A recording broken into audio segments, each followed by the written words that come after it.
So I've just finished 3 days wandering around the Caravan Salon show here in Düsseldorf, Germany. It's arguably one of the biggest shows in this industry, and it's been really interesting. I just thought I'd share a few of my thoughts after having spent 3 days in the hall behind me. So from a COVID-19 perspective, obviously that makes things a little bit different. There was a few restrictions that were in place, but generally the organisers handled things pretty well.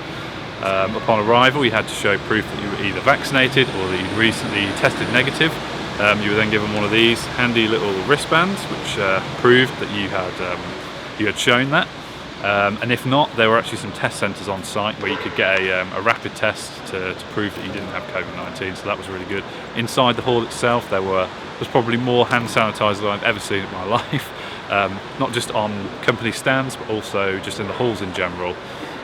In terms of the industry itself, obviously the industry is incredibly buoyant right now. Camping is booming, as we all know, and that initially was instigated by the boom that came from international travel restrictions, meaning people were looking into their own borders, their own countries to go on holiday. Camping seemed like an easy option for many, but many in the industry will tell you that this is actually a long-term trend that's been happening gradually over the last 10 years. And it is only going to continue in the future as a new demographic bring forward their decisions to buy camping vehicles, whether that's caravans, motorhomes, or especially camper vans. There were 2 halls dedicated just to camper vans, and there are so many conversion companies now in operation, new ones springing up all the time. There is a real boom in the camper van sector. The show also added a few extra things this year. There was a special hall which was adventure and outdoors, which had a lot of tents, other camping accessories, awnings, those kind of things. So that was really great to see a little bit more integration of the all-round camping industry in there.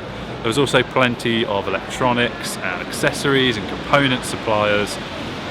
They enjoyed a good show as well, and despite the problems that some companies are having with supply and raw material sourcing at the moment, generally the mood is very upbeat, and everyone we spoke to seemed to be in a positive mood about the industry, about their company's future prospects, and long may that continue. If you've enjoyed the coverage that we brought you here from Camping Trade World, if you are in the camping industry, please don't forget to head over to campingtradeworld.com, subscribe, and you'll receive our 6 times a year digital magazine. You will get regular news updates via email. Our website is always up to date. We have an industry podcast, and we also will be doing more video in the future.